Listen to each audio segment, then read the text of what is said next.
This episode of the Park People podcast is brought to you by BCI Burke. Play is where development soars and communities come together.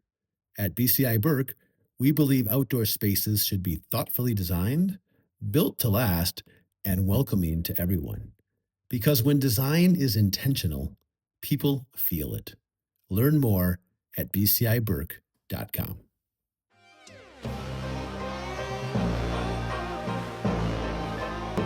Are you ready? I'm ready. Okay, perfect.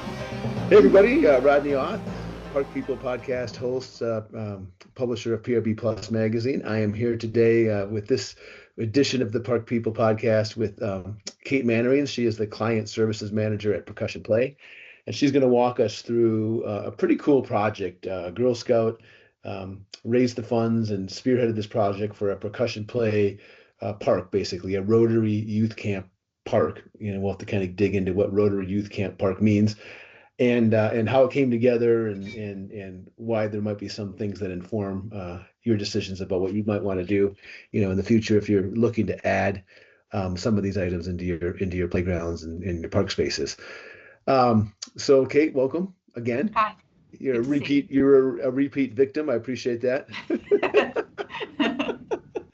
What can you kind of give us a quick background on the project as a whole and kind of how it came together, and then we can walk through what that means for other folks. And I should say before we begin, obviously this is about an article that's going to appear in the May issue of PRB Plus, so there's some additional material that folks can reference after we're done here. So anyway, go ahead and give us the 30,000 foot view of the project.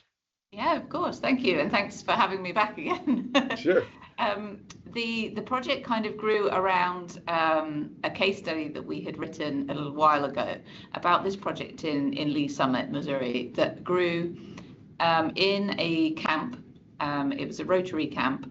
And their focus really is on creating camp experiences that are inclusive and accessible, particularly for children with special educational needs and disabilities. So this camp is situated in a really nice setting, and they were always on the lookout for activities that could be incorporated into the programming, and particularly those with an accessible element. And we ended up working with a Girl Scout group, in particular a Girl Scout called Paige Thomas, who spearheaded this fundraising initiative as part of her Gold Award, I believe it was. She partnered with the camp, and her aim was to create an inclusive music space to bring music and activity to the camp itself. It was a really interesting project for us because we've worked with all of these different groups separately, and it was really nice to see them all coming together. So for us, we've previously worked with a lot of Rotary clubs on projects that they fundraise for in public spaces, particularly parks. We've worked with a number of camps before, and we've also done kind of Boy and Girl Scout projects. So it was really nice that all of these little loose ends kind of came together on this project. Well, it's an impressive story, that she took the initiative, obviously, for her next stage in her Girl Scout career, right? And it's probably, I don't remember if the Gold Award is that equivalent to the Boy Scouts top Eagle Scout Award or not. I think so, yeah. Is that what it is? Okay, so deal. it's usually a big project, big deal, yeah. And a real piece of work, yeah, definitely. Yeah. I mean, so take me through, like, at some point she or somebody must have reached out to you guys. How did you guys get involved, in the project, and like, what were the design, if there were any design parameters around, obviously, when people say, inclusive play, it's a broad, spectrum of design priorities, right? So, and obviously, music obviously puts you guys in contact with that. But what was the kind of how did that all come together, and what was the the design initiatives? So it kind of came together, and it came to us through a distributor that then Paige reached out to. So it was her spearheading the fundraising and the design of the park, and working in collaboration with the Rotary Youth Camp. And I should say as well that it's particularly with a focus for the Rotary camps. They have a Girls Can Camp program, which is a really unique initiative where it's specifically focused on getting girls into summer camps, and particularly those with special educational needs and disabilities and their friends to offer an inclusive camp experience and all of those kind of fundamental experiences that you should have growing up for girls and for kids who maybe don't find that as accessible and easy to take part in. So there's a really nice link in there too. But this came through, so the design and the plan was all put together by Paige, and in conjunction with the Rotary Camp, catering to the needs of the campers. And it came to us through a Missouri distributor who were kind of working on the project and helping out on that end. So it caught our eye because we saw all of these kind of elements coming together. And as the manufacturer, they'd done a really great job of choosing the instruments that would really suit the campers and the needs, particularly pieces that would work into the programs, so they could be used as a free time activity, but could also be used in maybe a programmed music session.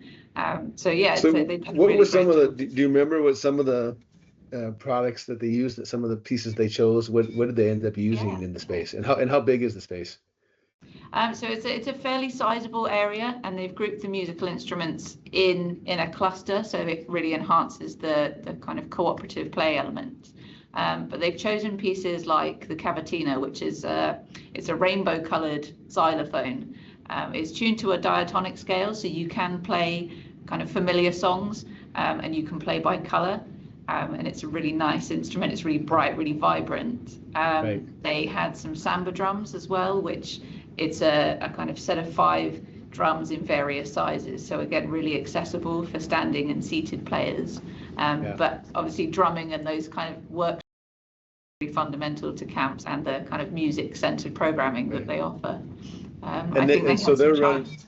They're running, so they're actually running programs. So when the camp is in operation, you know, there's a free time, kids can go over obviously and play, but they're also like, maybe one of the stations or one of the programs kids rotate through is actually a music program that incorporates that, those elements. Is that what I'm hearing? Yeah, I believe so. And we work with a number of camps as well who use that kind of musical element either as a free time activity because it's a nice, easy, low impact activity to offer that doesn't need a huge amount of staffing but keeps a large number of kids busy, especially in free time when we know it can be a little bit harder to keep everyone together.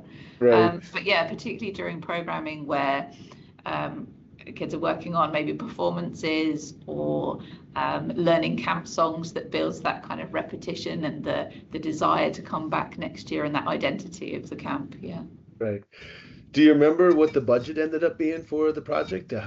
She raised a bunch of money, I know. Do you know how much it ended up being just for that? I don't remember myself off the top of my head, but I mean, it's a decent number of instruments, so it was a real effort, I believe, to get all of this together. But and the musical elements themselves, I mean, our prices range from a couple of $1,000s upwards. We have smaller pieces too within that, but in comparison to creating a larger playground, for example, musical instruments are a really nice way to incorporate a completely new activity for a fairly low budget and something, again, that you could add on. So if you have a play space and you want to revamp it, or if you want to create a completely separate musical zone, perhaps for more mindful play, it's a really good add-on and a great fundraising project because it's a quite achievable amount of money to raise. How's it been accepted? Do you know? When did it get installed? And are they happy with it? Are they, any feedback from how it's being used? Yeah, the case study that we created, it was really nice actually. We were fortunate to receive some photos from the camp, and it was really nice to see everybody using those instruments together. And again, because it's for campers and their friends, it's a really inclusive environment, and it's really nice to see the interactions. It's a really nice way of kind of breaking barriers down, we find, musical play, particularly for camps where you might be turning up and you don't know anybody there. It may be your first time. And it's a little activity that can kind of help welcome people in. You kind of go and play and somebody comes alongside you and you play together, the conversation starts. And it's a nice way to kind of bridge that introductory where everyone's turning up and they're brand new and nervous. And it's a great way as well to, it's a really nice way we've seen as well to bridge things like raising questions and conversations between camp counselors and their campers. If somebody's homesick or is having some problems, you can go and do an activity together that's kind of side by side. It's a nice way to have a conversation while doing something and raise those questions and just do those little check-ins, but without being kind of face-to-face scary. Right. If somebody out there is interested, as always, we like to ask the question of, bringing this, to one of their playgrounds, to their park system, to their camp, whatever it might be.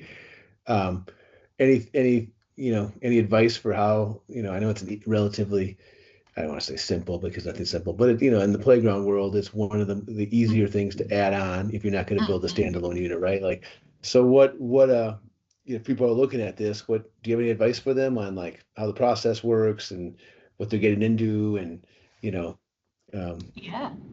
I mean, so forth. we receive inquiries from camps and other organizations. Sometimes they come with a fully formed idea of what they want, what space they want to use and what they want to do with it. And sometimes they're completely open to suggestions.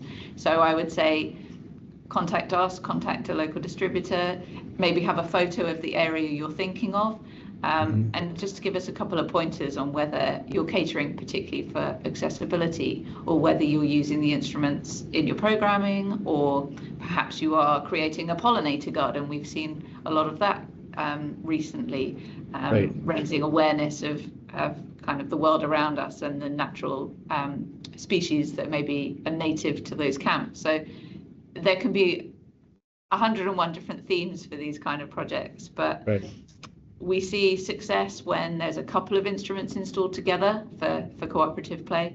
But we also have done a number of projects where the instruments are spaced around an area. And that encourages people to move between spaces, helps the kind of flow of people traffic around a space, and that works particularly well too. Okay, great. Well, as always, you're the expert here, and I'm not. Is there anything I should have asked you? Anything we should have covered about this project, or what it might mean for people who are interested in this in the future? Is there anything that we didn't cover that you think we should talk about? I would just say perhaps if people aren't familiar with what we do and percussion play, the instruments are built for permanent outdoor installation. So they can be concreted into the ground, they stay in place, and the maintenance for them is very, very minimal. Everything is tuned, it stays tuned, so it is a working instrument, although some of them have kind of fun themes and shapes to them. But yeah, it's a very low impact addition because it kind of takes care of itself. It's really easy to engage with and really fun, as well as the many benefits, cognitive benefits, physical benefits of musical play too. So it really is about making it accessible to people and fun, taking that little kind of bit of nervousness away about musical play. Everybody can do this, whether or not you played recorder in elementary school or you're the most accomplished musician. Anyone can play with these. Nice. Well, awesome. Well, Kate, we appreciate you writing the story. We're looking forward to it coming out in May, and thank you. Spending a little bit of time with us. So have a great week. What's the weather? You're in London, right? Yeah, close to London. Yeah, the weather has been changeable. We're coming into spring, everything's nice and green now, but it's that false sense of security where you go out without a sweater and then you realize it's really cold.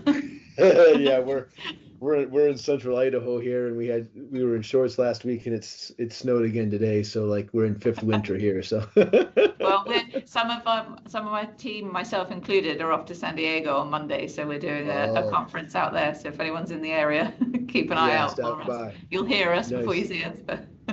Nice. Well, great. Well, have a great week. Thanks for everything. And, you're very welcome. Thanks for having us.